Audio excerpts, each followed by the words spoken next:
Bapak Ibu untuk kita lalui bersama dan insya Allah kita yakini akan tetap kita laksanakan bersama-sama. Pertanyaan pemantik Bapak Ibu, silakan ketikkan di kolom chat apakah yang Bapak Ibu ketahui tentang tirta atau alur tirta. Silakan Bapak Ibu, apa yang Bapak Ibu ketahui tentang alur tirta atau tirta.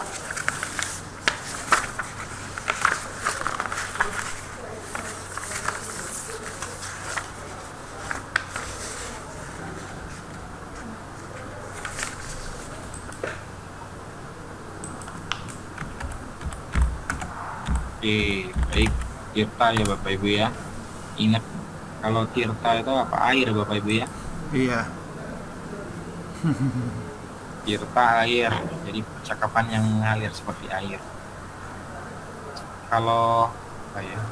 Kalau bahasa Sunda tirta apa ya? Tirta ya? Sama Pak ya? Air. Air juga ya.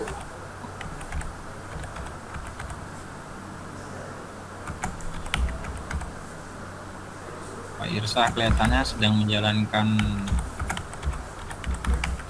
tugas dari sekolah ini.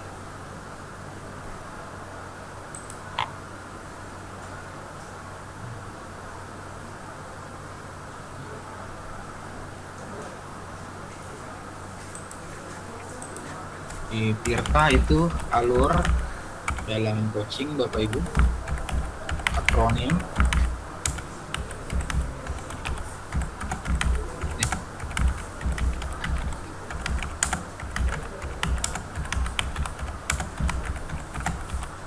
Oke, alur coaching yang terdiri dari tujuan, identifikasi, rencana aksi, dan tanggung jawab. Silakan Ibu Agnes, kemudian dilanjutkan dengan Pak Fir. Baik, Assalamualaikum warahmatullahi wabarakatuh. Waalaikumsalam. Jadi berdasarkan yang sudah saya baca, tirta ini seperti Pak Rosa bilang tadi adalah akronim ya Pak ya. Jadi ada tahapan-tahapannya apabila kita hendak melakukan coaching pada rekan sejawat di sini, yaitu tujuan, kemudian identifikasi, rencana aksi, dan juga tanggung jawab. Hal ini dilakukan agar coaching bisa menggali potensinya dengan maksimal. Demikian Pak. Oke, luar biasa, cepat sekali. Silakan Pak Fir ditambahkan. Saya hanya sedikit saja. Saya pikir ini tirta adalah sebuah model yang diterapkan atau model coaching yang diterapkan sehingga percakapan yang kita lakukan dengan coach ya berjalan efektif dan mendapatkan tujuan yang bermakna, tidak cuma basa-basi atau bicara-bicara saja. Kira begitu Pak. Oke, baik, luar biasa. Benar sekali Bapak Ibu, apa yang sudah disampaikan Bu Agnes, Pak Fir, dan teman-teman melalui kolom chat bahwa ini suatu langkah panduan dalam melaksanakan proses coaching agar coaching itu bukan hanya perkataan atau ngobrol-ngobrol biasa. Baik, yang kedua, mengapa coaching diperlukan dalam pendidikan Bapak Ibu? Kita tahu bahwa coaching ini sebenarnya adalah produk bisnis Bapak Ibu ya, lalu diterapkan di dunia olahraga dan berbagai aktivitas lainnya, dan sekarang dibawa juga ke dunia pendidikan. Silakan Bapak Ibu, mengapa atau apa yang membuat coaching itu diperlukan dalam dunia pendidikan?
Oke, Pak Ari baru bergabung kelihatannya.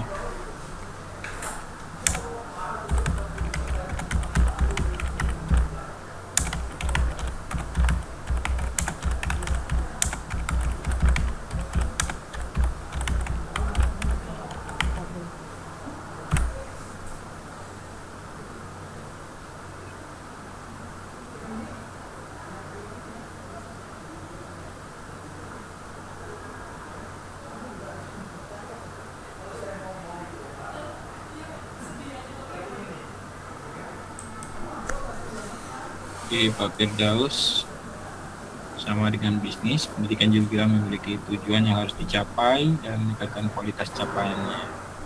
Oleh karena itu harus ada coaching untuk bantu semua sejawat atau rekan untuk enggak tensinya. Oke, sip. Bu Sur, silakan Bu Suryati. Bu Yati. Iya Pak, baik Pak Rosa. Eh, menurut saya coaching itu kan untuk mendukung, membina ya Pak ya, baik pendidik maupun murid. Jadi untuk komunikasi yang dapat meningkatkan dan memunculkan potensi seseorang, sehingga seseorang bisa menjadi lebih baik dan menjadi lebih profesional. Itu sih Pak, sehingga sangat diperlukan dalam dunia pendidikan. Itu aja dari saya Pak mengenai pentingnya coaching dalam dunia pendidikan. Terima kasih. Oke, baik. Terima kasih Ibu. Pak Ari, welcome to my paradise, Pak Ari. Siap Pak, maaf baru join Pak. Ya, nggak apa-apa Pak Ari. Terima kasih kehadirannya. Ibu Romika, silakan. Siap Pak, izin ya Bu, mau lagi ini ngomong. Ya. Menurut saya coaching itu memang sangat diperlukan dalam dunia pendidikan, karena coaching itu merupakan komunikasi, terciptanya komunikasi di saat memberikan pembinaan, memberikan dukungan serta arahan kepada rekan sejawat maupun para siswa untuk mengembangkan potensi yang dia miliki. Seperti itu Pak menurut saya. Oke, Apa? baik. Terima kasih Bu Romika. Bu Anissa, silakan Bu Anissa. Sepertinya tadi keluar masuk terus. Ya Pak, mohon maaf sinyal. Jadi harus pindah ruangan. Ya, kalau menurut saya mengapa coaching diperlukan dalam dunia pendidikan itu sangat penting ya Pak ya. Karena agar guru itu mengetahui yang mendalam lagi dalam diri siswa, agar siswa juga merasa nyaman, aman di sekolah, dan dia juga merasa keberadaannya itu ketika dia punya masalah atau memiliki masalah itu terbantu Pak. Jadi coaching itu sangat membantu dalam menggali potensi siswa. Kalau saya berkaitan kan dengan konseling Pak, jadi emang sangat berperan aktif dan emang harus gitu Pak. Jadi kita tahu kondisi anak seperti itu. Terima kasih Pak Rosa. Baik, terima kasih. Memang ini hampir jadi tugas Ibu Anissa ya, konseling, coaching ya. Sudah jadi darah dagingnya Ibu Anissa ini. Oke, Ustazah Lilis nih. Ini kalau kemana-mana pasti guru agama ini. Pak Rosa, jangan pakai Ustazah. Mama, kalau itu Mama Lilis gimana ya? Nggak bisa jawab saya. Ya, terima kasih Pak Rosa atas waktunya. Saya lebih mengapa alur tirta itu diperlukan dalam dunia pendidikan, saya sih lebih menangkapnya secara secara gampang aja gitu, pemahaman yang gampang sesuai dengan pengertian dasarnya. Tirta itu kan seperti air yang mengalir gitu ya, artinya diharapkan dalam dunia pendidikan seorang guru itu bisa memberikan pendampingan kepada siswanya, memberikan pendampingan yang natural, mengalir seperti air. Artinya yang sudah menjadi kebiasaan dan dibiasakan oleh para guru, namun tetap dalam batasan-batasan identifikasi, terencana, dan berkualitas tentunya, serta bisa dipertanggungjawabkan. Begitu aja Pak Rosa. Terima kasih. Oke, baik. Terima kasih Bu Lilis. Bu Ustazah Lilis ya, terima kasih. Baik Bapak Ibu, kita lanjutkan. Di mind map substansi modul 2.3 ini ada 4 poin penting yang akan kita pahami bersama, tidak hanya bersama saya, tapi juga bersama pengajar praktik dan juga instruktur.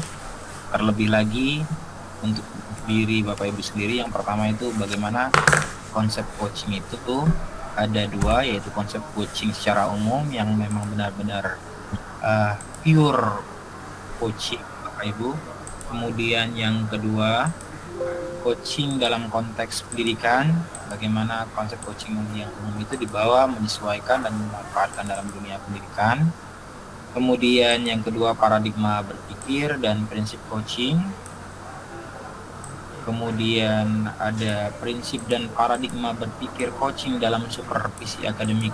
Bapak Ibu tentu tahu bahwasanya dulu supervisi akademik itu ranahnya pengawas ya Bapak Ibu, tapi sekarang kepala sekolah juga sebagai pemimpin pembelajaran diberikan tugas untuk melakukan supervisi akademik dan biasanya dibantu oleh guru senior seperti itu. Nah, di sini feedbacknya tidak lain dan tidak bukan tidak hanya sebatas salah benar, tapi bagaimana memberikan ataupun mengoptimalkan potensi-potensi yang dimiliki oleh seorang guru, teman sejawat, agar dapat meningkatkan kompetensinya ataupun memperbaiki hal-hal yang memang perlu diperbaiki.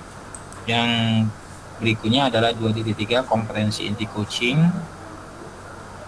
Ada 3 Bapak Ibu, dan Tirta sebagai alur percakapan coaching. Kemudian umpan balik berbasis coaching. Lalu 2.4 ada supervisi akademik dengan paradigma berpikir coaching. Kemudian tindak lanjutnya dan bagaimana peran kepala sekolah sebagai seorang coach. Bapak Ibu mungkin dulu kita dengar teman-teman di grup ya, bukan dengar sih, baca teman-teman di grup seringkali mengucapkan kata coach seperti itu ya. Tapi kadang-kadang bingung, nggak tahu apa arti coach seperti itu. Apa bedanya dengan mentor, fasilitator, instruktur, tentor, Bapak Ibu seperti itu. Nah, kali ini kita akan membahas lebih dalam apa itu coaching. Selain menyiapkan calon guru penggerak sebagai pemimpin pembelajaran, program pendidikan guru penggerak juga menyiapkan calon guru penggerak untuk menjadi kepala sekolah.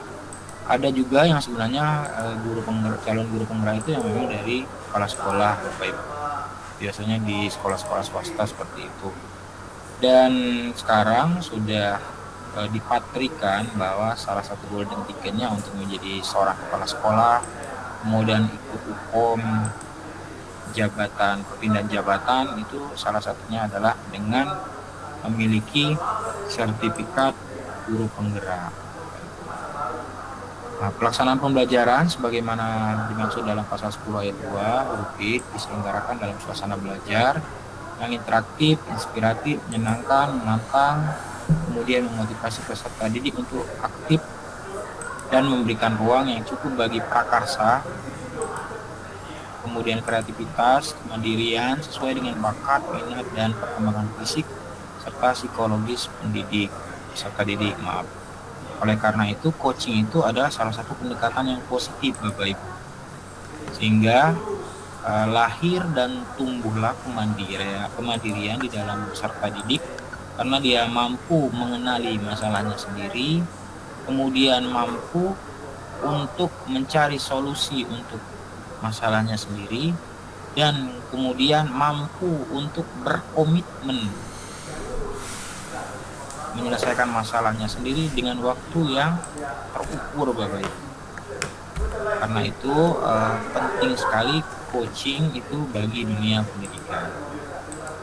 Karena salah satunya adalah melatih kemandirian, Bapak Ibu. Pernahkah Bapak Ibu disupervisi oleh kepala sekolah atau pengawas atau konsultan? Silahkan Bapak Ibu. Bagaimana perasaan Bapak Ibu ketika momen-momen harus disupervisi oleh kepala sekolah, pengawas, ataupun konsultan? Saya tidak katakan guru senior, Bapak Ibu ya. Karena guru senior mungkin masih enak kita, karena sesama guru ya Bapak Ibu ya. Tapi saya nggak tahu juga apakah Bapak Ibu pernah mengalami momen istimewa ketika disupervisi oleh guru senior. Saya tidak tahu. Silakan Bapak Ibu sampaikan secara verbal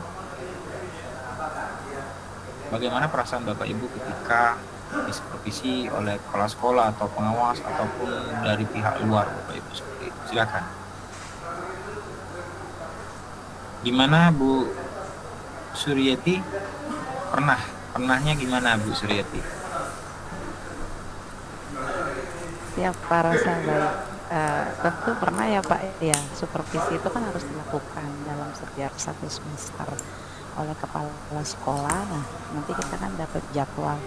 Pernah saya penjadwalannya itu jadi kepala sekolah nggak ngasih tahu datang ke kelas. Nah, itu memang yang deg-degan. Mungkin kepala sekolah itu mau lihat benar-benar cara pembelajaran kita ya. Kalau diberitahu kan mungkin udah ada prepare dan segala macam. Deg-degan sih Pak, tapi karena merasa kekeluargaan jadi ya ada sedikit santai, deg-degan di awal, kemudian mengalir aja karena sejatinya kan kita biasa mengajar. Kemudian untuk supervisi berikutnya kan administrasi ya Pak ya, ditanya-tanya, kita harus sudah siap dan itu dipersiapkan di awal semester. Jadi selalu berusaha sebelum ditanya kita harus sudah siap sebagai seorang guru untuk masuk ke administrasi. Itu sih Pak. Kemudian saya juga pernah waktu akreditasi kan juga ada micro teaching ya Pak ya, dan supervisi. Nah, itu yang paling deg-degan Pak, karena kan menentukan akreditasi sekolah ya. Kemudian saya ditunjuk untuk mewakili. Jadi seperti itu. Pasti deg-degan Pak Rosa dan takut salah. Kuncinya satu, kita belajar kalau ada salah perbaiki, minta maaf dan baik Pak atau Bu saya kasih. Terima kasih Pak Rosa. Oke. Baik, terima kasih Bu Suryati. Jadi kata kuncinya memang seperti menghadapi dosen pembimbing ya, atau ini ya. Iya, dosen pembimbing ya.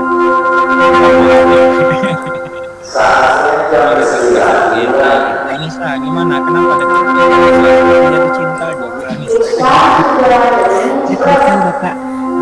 Ya kalau sebelumnya sih pasti deg-degan ada ketika sudah dijadwalkan tadi hampir sama dengan Bu Suryati. Emang kalau supervisi itu kan 1 tahun kami 1 kali Pak diadakan, itu juga sudah terjadwal ya. Karena apa ya, deg-degannya karena kita sudah persiapan matang, tapi kan takutnya masih enggak sama persepsinya, beda persepsi gitu Pak. Jadi kalau misalnya deg-degan pasti ada, kalau sudah persiapan sih iya. Tapi ketika ketika kita presentasi di depan kelas awalnya sih deg-degan, tapi seperti Bu Suryati tadi karena sudah biasa jadi ya begitulah Pak. Terima kasih. Terima kasih Ibu-ibu. Jadi sudah rata-rata semua ya. Ini malah Bu Hod ini pernah dengan Pak Guru Senior, dengan kepala sekolah, dengan pengawas. Jadi memang kelihatannya difavoritkan untuk disupervisi Bu Hod ini. Ya Bu Hod? Enggak Pak, kebetulan aja dikocok kebagiannya namanya saya. Gitu ya? Gitu. Iya. Walaupun sering Pak, tapi ya rasanya ditekan juga gitu, apalagi dengan pengawas Pak.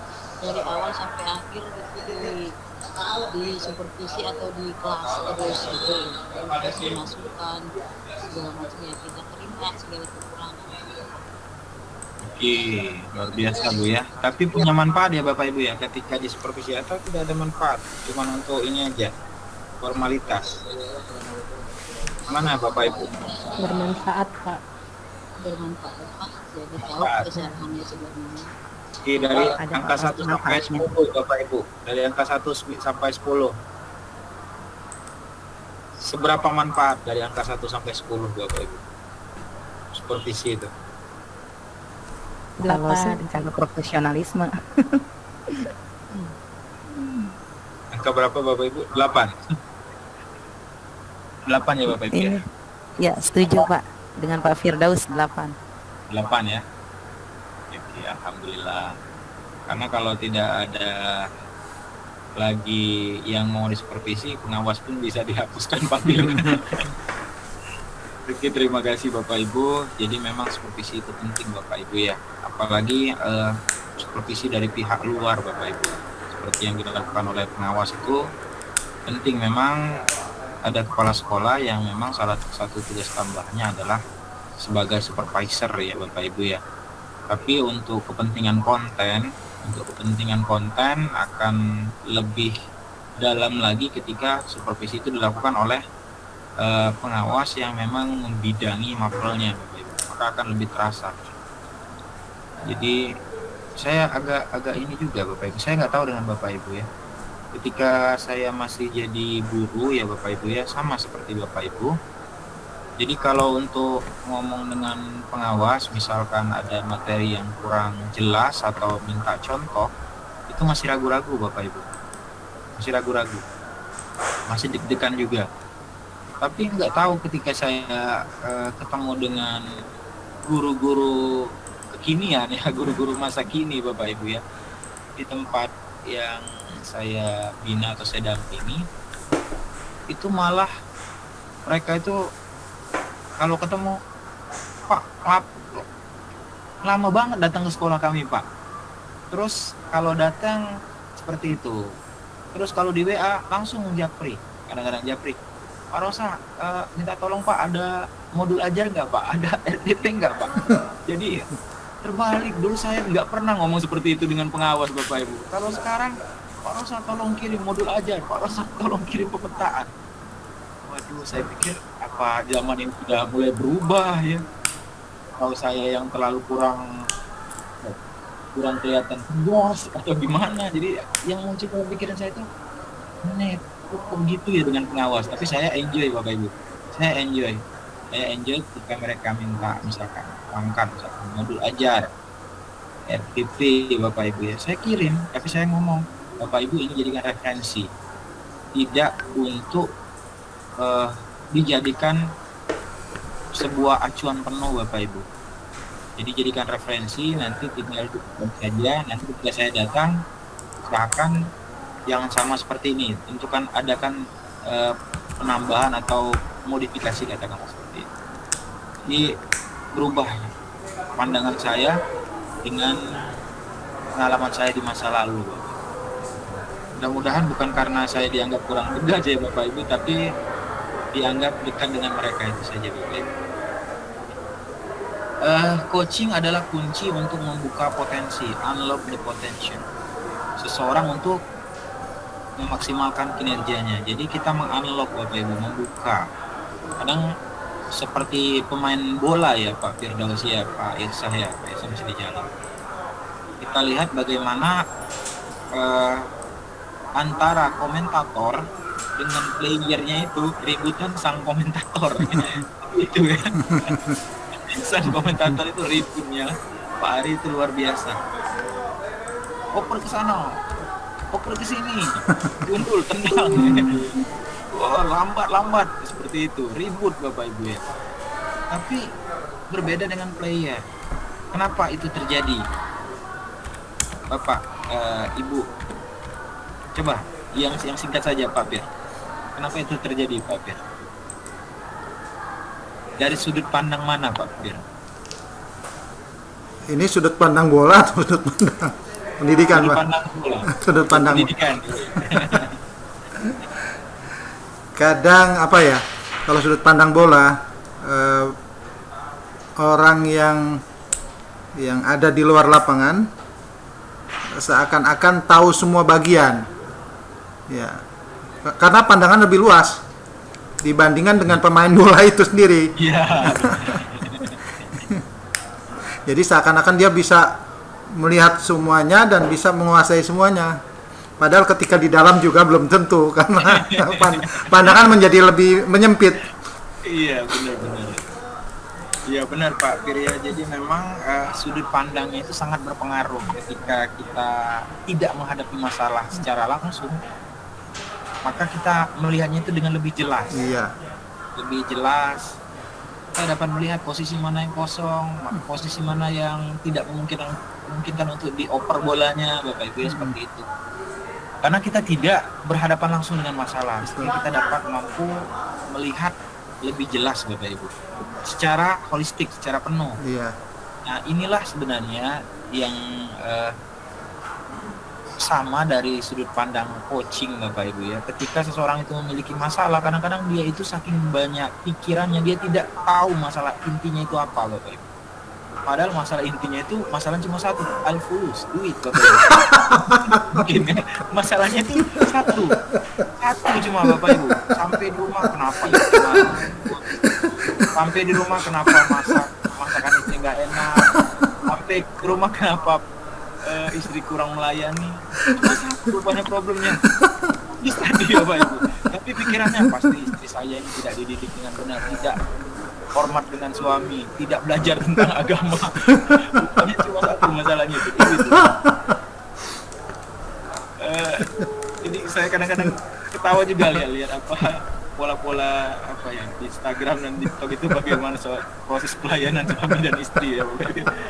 Nah jadi seperti itu Bapak Ibu, ketika kita menjadi seorang coach maka kita dapat melihat masalah itu lebih jelas. Tinggal kita bagaimana membuka, membedah, menguliti mana masalah inti yang sebenarnya dihadapi oleh coachee tersebut. Coaching lebih kepada membantu seseorang untuk belajar daripada mengajarinya. Nah, ini kata kuncinya. Belajar untuk membantu daripada mengajarinya. Kemudian kalau mentoring bagaimana menggunakan pengalamannya untuk membantu seseorang dalam mengatasi kesulitan. Bagaimana seseorang yang sudah mengalami umpamanya naik pangkat ke 4C, 4D itu tahu bagaimana hal-hal apa yang ia perlu siapkan, terus kemana ia harus merujuk. Nah itu ia bisa bagi kepada teman-teman yang mungkin mau naik pangkat ke 4B, 4C, dan 4D. Dan mentoring itu jangka waktunya panjang Bapak Ibu. Kemudian konseling. Konseling itu adalah hubungan bantuan antara konselor dan klien ataupun pasien. Ada yang menyebutkannya pasien, kalau istri saya itu nyebut klien itu pasien Bapak Ibu, seperti itu. Yang difokuskan pada pertumbuhan pribadi dan penyesuaian diri serta pemecahan masalah dan pengambilan keputusan. Jadi lebih banyak bantuan ya Bapak Ibu, layanan. Kalau training bagaimana Bapak Ibu? Training merupakan suatu usaha yang terencana untuk memfasilitasi pembelajaran tentang pekerjaan yang berkaitan dengan knowledge, pengetahuan, keahlian, kemudian perilaku oleh para pegawai ataupun peserta. Nah training ini jangka pendek Bapak Ibu, kan training kan pendek, mungkin sekali, 2 hari, 3 hari. Kemudian Bapak Ibu, paradigma berpikir coaching itu yang pertama, nanti ada yang ininya ya, ada yang intinya. Pertama, fokus pada coachee atau rekan yang akan dikembangkan. Jadi ketika kita mau melakukan coaching tapi kita masih banyak permasalahan, banyak hal-hal yang dapat mengganggu pikiran kita, maka kesulitan kita untuk melakukan coaching. Jangankan untuk berfokus pada orang lain, kepada diri saja kita tidak fokus. Kedua, bersikap terbuka dan ingin tahu. Artinya Bapak Ibu, ketika kita melaksanakan proses coaching, kita harus terbuka. Terbuka yang dimaksud Bapak Ibu, mungkin bagi kita permasalahan yang dihadapi oleh coachee tersebut kecil Bapak itu. Tapi bagi dia Bapak Ibu itu besar. Ingat sudut pandang tadi Bapak Ibu. Nah jadi kita harus terbuka. Jangan kita langsung ngomong, oh itu kan gampang, itu kan cukup bersabar. Cukup sabar. Sabar palelu seperti itu kata orang kan. Kita kan gak ngadepinnya kan, bagaimana deritanya, bagaimana perasaan yang dihadapi mereka, yang dirasakan mereka. Saya kadang kalau ngomong dengan istri saya itu, kalau misalnya orang lagi sakit, yang jiwanya lagi sakit, ya tinggal dibawa ke ini ya, rumah sakit ya, terus diobati. Kenapa kayaknya susah banget memikirkan tentang putus cinta? Tapi dia ngomong, itu ente yang nggak ngerasain. Kalau yang ngerasain itu bisa bunuh diri Bapak, katanya. Bisa nggak mandi seharian. Jadi beda. Maka dari itu dalam prinsip coaching terbuka Bapak Ibu. Terbuka dan ingin tahu. Jangan dianggap remeh. Tapi kalau kita sudah menganggap remeh, maka proses coaching tidak akan berjalan maksimal. Memiliki kesadaran diri yang kuat. Kita sadar bahwa saat ini kita ini dalam rangka membantu, bukan memberikan solusi, membantu mengunlock potensinya. kemudian mampu melihat peluang baru dari masa depan. Artinya ada peluang-peluang sela-sela kalau kata orang itu. Dari permasalahannya itu ada bagian-bagian yang mungkin dia tidak sadari bisa dijadikan jalan keluar. Dia saja tidak sadar Bapak Ibu dan tidak yakin. Nah, kita berikan kesempatan untuk melihat peluang itu dan menguatkan dia bahwa mungkin peluang itulah jalan keluarnya. Prinsip coaching adalah kemitraan setara, tidak ada yang tinggi maupun rendah Bapak Ibu, tidak seperti misalkan antara dosen dan mahasiswa, tidak antara seperti dokter dan pasien Bapak Ibu, tapi lebih kepada prinsip yang equal, setara. Kalau dalam tupuk pengawas sekarang Bapak Ibu, antara guru, kepala sekolah dan pengawas itu sama Bapak Ibu. Kalau dulu mungkin pengawas itu kelihatan lebih tinggi ya Bapak Ibu ya. Tapi sekarang saya selalu menekankan kepada guru saya, kemudian kepala sekolah sama teman pengawas yang mungkin masih punya visi yang lama Bapak Ibu, bahwa kita ini adalah mitra yang sejajar dengan guru, dengan kepala sekolah. Bahwa kita ini adalah pelayan dari guru dan kepala sekolah. Ketika saya datang mau ke sekolah, saya selalu WA gurunya. Kira-kira Bapak Ibu, kalau saya umpamanya datang esok hari, Bapak Ibu ada pekerjaan tidak yang dapat mengganggu, ada tidak pekerjaan yang kira-kira banyak dan ketika saya datang malah mengganggu Bapak Ibu, seperti itu. Jujur saja, jadi seperti itu saya komunikasikan dulu Bapak Ibu. Karena saya tahu posisi saya saat ini adalah setara dengan teman-teman guru dan kepala sekolah. Dan perlu juga ada kata kunci yang perlu kita ingat Bapak Ibu dalam proses coaching. Sebagai contoh, apa yang ingin Bapak Ibu kembangkan dalam 6 bulan ke depan? Apa yang ingin Bapak Ibu capai di akhir semester? Di antara standar proses pembelajaran yang kita miliki, bagian mana yang menurut Bapak Ibu paling perlu Bapak Ibu tingkatkan atau kembangkan? Nah, ini coaching dalam sudut pandang supervisi akademik. Jadi dikunci dari tujuan pembicaraan ini apa Bapak Ibu? Kemudian prinsip coaching adalah proses kreatif, dua arah. Jangan sampai coaching itu coachingnya yang ngomong terus atau coachingnya yang ngomong terus Bapak Ibu. Harus ada dialog yang seimbang. Memicu proses berpikir coaching. Makanya harus ada pertanyaan pemantik, pertanyaan kunci, dan ketika kita mau memetakan dan menggali situasi coaching untuk menghasilkan ide-ide baru, kita juga harus mengenali kata-kata kunci. Jadi kita harus mengenali kata kunci sebagai seorang coaching dan kata kunci yang biasa dilafazkan oleh coaching Bapak Ibu. Nah, prinsip coaching adalah memaksimalkan potensi. Nah, ini Bapak Ibu beberapa kata-kata yang biasa digunakan dalam proses coaching. Jadi apa yang akan Bapak Ibu lakukan setelah sesi ini dari alternatif-alternatif tadi? Jadi ada dua penekanan. Yang pertama, meyakinkan diri coachee bahwa dari sekian banyak alternatif itu ada alternatif yang ia pilih. Kemudian tanggung jawabnya bagaimana terhadap keputusan tersebut. Kapan Bapak Ibu akan melakukannya? Bagaimana Bapak Ibu memastikan ini bisa berjalan? Siapa yang perlu dimintai dukungan? Nah, ini kata-kata yang biasa digunakan oleh coach ketika meminta kepastian dan komitmen akan rencana aksi dan tanggung jawab. Nah, ketika kita berbicara tentang coaching Bapak Ibu, dalam proses coaching, perhatikan juga Bapak Ibu, biasakan menggunakan skala Bapak Ibu, 1 sampai 10. Misalkan seperti ini. Apakah benar Bapak Ibu bahwa masalah yang Bapak Ibu hadapi ini, dari sekian banyak masalah yang Bapak Ibu keluhkan, itu terkait dengan keinginan Bapak atau Ibu ingin belajar tentang Canva? Iya Pak, benar, saya pengen belajar tentang Canva. Jadi bukan belajar aplikasi yang lain, tapi benar-benar tentang Canva. Benar Pak, dari skala 1 sampai 10, seberapa yakin Bapak Ibu bahwa ini adalah benar yang Bapak Ibu inginkan? 10 Pak. Apa yang membuat Bapak Ibu memilih 10, angka 10 itu?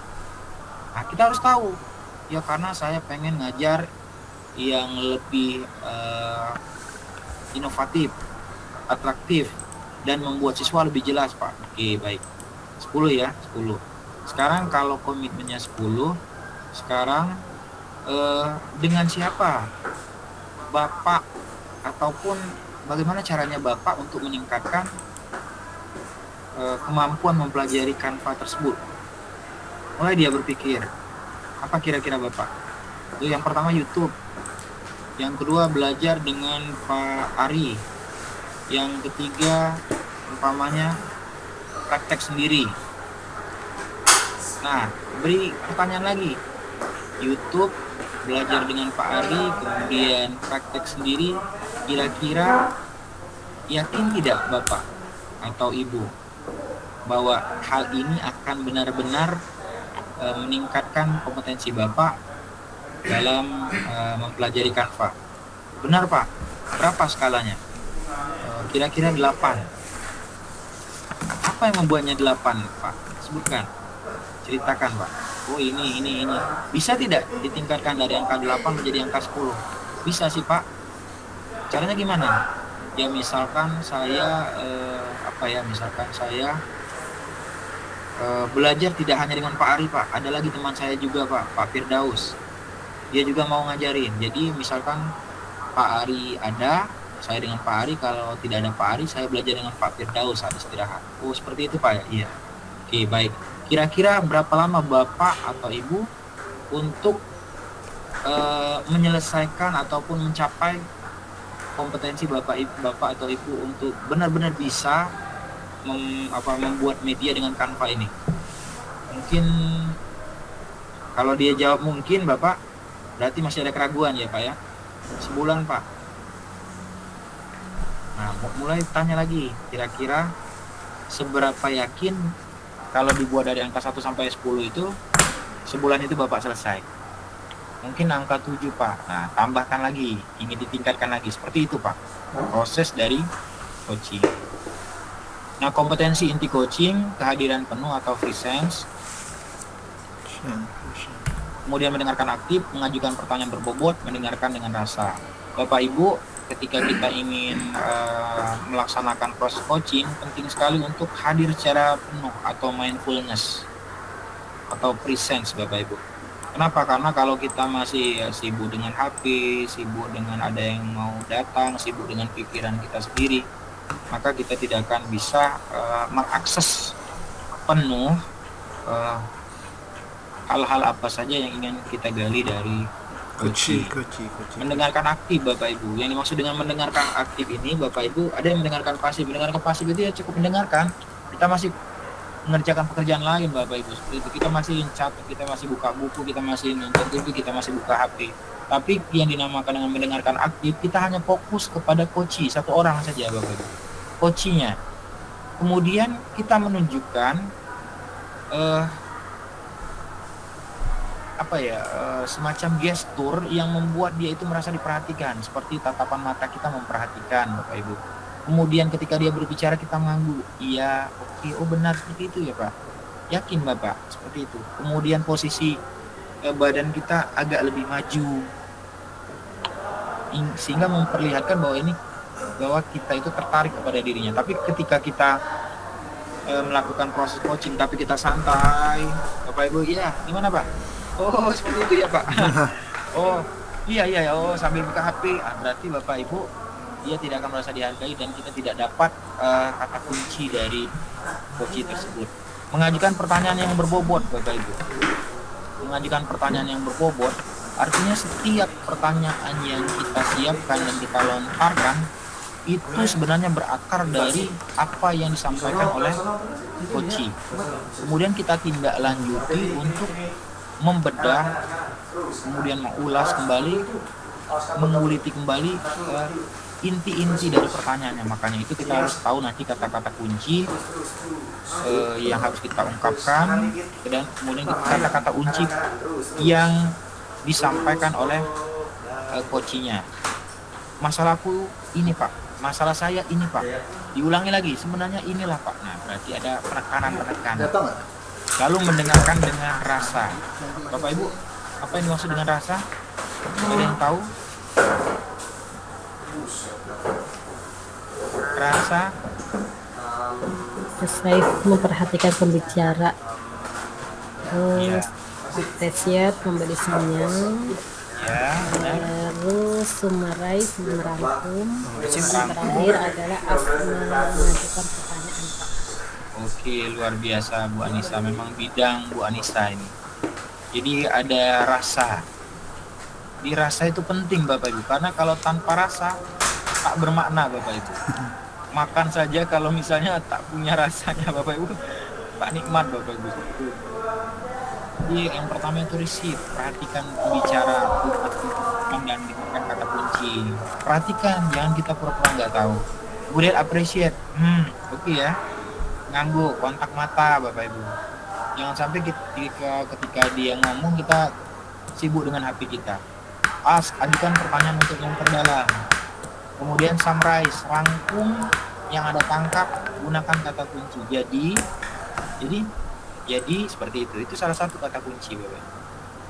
Nah, tirtas, tujuan, identifikasi, rencana aksi, tanggung jawab, ini adalah model seperti kata Pak Firdaus tadi, pemandu, rambu, kompas Bapak Ibu, agar ketika kita melakukan dialog, proses coaching dengan coaching itu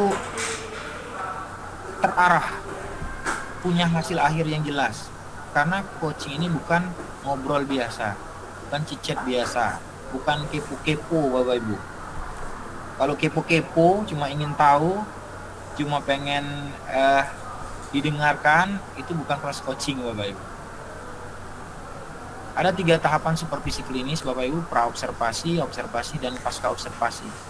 Praobservasi, nah Bapak Ibu, ketika nanti Bapak Ibu menjadi kepala sekolah, menjadi pengawas, ataupun menjadi seorang konsultan ataupun guru senior, untuk melaksanakan supervisi klinis itu harus janjian.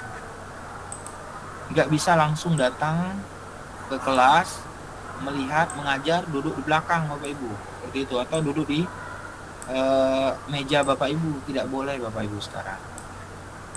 Harusnya janjian agar yang mau berkompetisi itu lebih siap secara batin maupun fisik. Siap dia Bapak Ibu. Tidak hanya gurunya, termasuk juga anaknya Bapak Ibu. Anak murid ataupun peserta didik itu ketika dia duduk lagi berinteraksi dengan gurunya, tahu-tahu orang datang, duduk di depan, duduk di belakang, itu mereka merasa tidak nyaman Bapak Ibu. Mereka tidak nyaman, dan pembelajaran yang harusnya mengalir di air itu malah jadi cenderung kaku Bapak Ibu. Gurunya kaku, mau membuat joke, membuat lucu-lucuan, akhirnya hambar, gak ada yang lucu Bapak Ibu. Ketawanya juga gak jelas jadi ujungnya Bapak Ibu. Seperti itu. Salah tingkah. Nah, itu nggak enak Bapak Ibu. Itu ingat, kita bukan inspektor. Beda dengan inspektor Bapak Ibu. Kita bukan inspektor yang mencari kesalahan. Kalau kita lihat otomotif Bapak Ibu, inspektor itu kan mencari cacat dia Bapak Ibu. Cari cacat di sini, mobilnya pernah tabrakan di depan, di belakang, sil-silnya nggak lembut lagi, nggak ini lagi. Nah, itu mencari cacat Bapak Ibu. Kalau supervisi tidak seperti itu. Lalu observasi, setelah janjian tanggal berapa, bulan berapa, jam berapa, dan gurunya memang siap, bukan berdasarkan keinginan ini ya, supervisornya Bapak Ibu, tapi memang kesiapan dari yang disupervisi. Aktivitas kunjungan kelas yang dilakukan oleh supervisor observasinya, dijelaskan bahwa nanti Bapak akan duduk di sini ya. Kemudian yang akan Bapak lihat itu mungkin administrasi pembelajarannya mulai dari prota, prosem sampai ke modul ajar. Kemudian dokumen-dokumen pendukungnya lah ada, seperti asesmennya ada, seperti itu. Sudah dikasih tahu Bapak Ibu. Jadi kita tidak mencari kesalahan. Yang ketiga, pasca observasi. Nah, setelah pasca observasi, kita analisis datanya, lalu berikan umpan balik. umpan baliknya itu umpan balik yang positif. Umpan balik yang positif. Artinya tidak dalam rangka menjelek-jelekan. Ini salah. Ini tidak benar, ini kurang. Jadi ketika menjadi kepala sekolah, pengawas ataupun guru senior, konselor, Bapak Ibu, tidak apa-apa mengucapkan kata maaf. Maaf ya Pak, kalau boleh saya kasih saran, kalau boleh saya kasih masukan seperti itu. Jadi lebih halus dan menghargai. Dan jangan melakukan coretan Bapak Ibu. Nanti ketika Bapak Ibu menjadi pengawas, misalnya jadi pengawas, ada RPP-nya yang kurang jelas, Bapak Ibu jangan coret-coret seperti dosen pembimbing Bapak Ibu ya. Coret-coret seperti itu Bapak Ibu ya. Jangan, minta izin dulu Bapak Ibu. Boleh saya kasih tanda di sini Pak? Boleh. Kalau bila perlu pakai pensil, nggak apa-apa pakai pensil. Jangan pakai pena, karena apapun bentuknya, mau dia copy paste, modul ajar atau RPP yang ia buat, itu adalah hasil karya dia Bapak Ibu. Produk dia harus dihargai. Hal inilah yang nanti akan membangun hubungan yang komunikatif dan cair antara seorang supervisor dengan supervisinya Bapak Ibu. Yang diterapkan apa Bapak Ibu? Prinsip-prinsip coaching tadi. Kalau misalnya ada yang salah, katakanlah dia salah atau dia lupa, atau dia memang sengaja pura-pura lupa atau masih belum didengerin Bapak Ibu ya. Ya berarti ya buat komitmen seperti tadi, seperti di langkah-langkah kita. Jelas jadi Bapak Ibu ya. Nah, roda supervisinya seperti itu, rencana pengembangan diri, proses pembelajaran, dan yang kedua ya itu. Oke Bapak Ibu, terkait dengan proses coaching ini ada yang perlu didiskusikan sebelum kita masuk ke sesi yang inti pada modul kita kali ini. Ada yang perlu didiskusikan Bapak Ibu?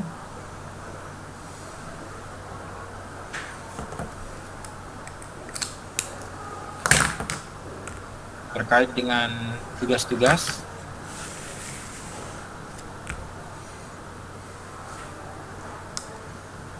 Cukup Bapak Ibu? Cukup ya, Alhamdulillah. Juga ada beberapa teman angkatan 1, angkatan 2 ya, angkatan 3, angkatan 4 itu kan sudah jadi kepala sekolah, ada yang sudah jadi pengawas juga ya Bapak Ibu ya. Ya Alhamdulillah mereka ketika menjadi pengawas setelah mendapat bekal dari pendidikan guru penggerak ini tidak merasa wow gitu ya, tapi lebih banyak unsur pelayanannya Bapak Ibu. Pelayanannya. Jadi ketika saya dampingi pengawas-pengawas yang dari guru penggerak itu, ketika mereka melakukan semacam observasi administrasi pembelajaran, ada yang katakanlah keliru ataupun ada yang tidak tepat yang dibuat oleh guru ataupun memang tidak disiapkan oleh guru, maka mereka memberikan contoh Bapak Ibu. Tidak langsung salah, cari sendiri ya Pak, di Google banyak Pak. Nah, seperti itu. Di Google banyak Pak, nanti minta saja dengan teman-teman. Masa nggak tahu yang seperti ini? Tapi mereka buka HP, buka laptop, ini Pak, contohnya kalau modul ajar berdiferensiasi itu seperti ini contohnya. Kemudian kalau asesmen untuk diagnostik, ini contohnya Pak. Jadi memang sudah disiapkan. Kalau kita mau observasi administrasi pembelajaran, berarti sang pengawas itu harus punya dia. Yang benar itu kayak gini contohnya. Seperti itu. Nah, harapan saya ke depan nanti Bapak Ibu ketika mendapat amanah sebagai konselor, pelatih, narasumber, pengawas kepala sekolah, seperti itulah adanya. Jangan sampai lupa apa yang telah dipelajari. Bapak Ibu, kita akan masuk ke sesi diskusi. Pada sesi diskusi ini Bapak Ibu sudah saya bagi menjadi beberapa kelompok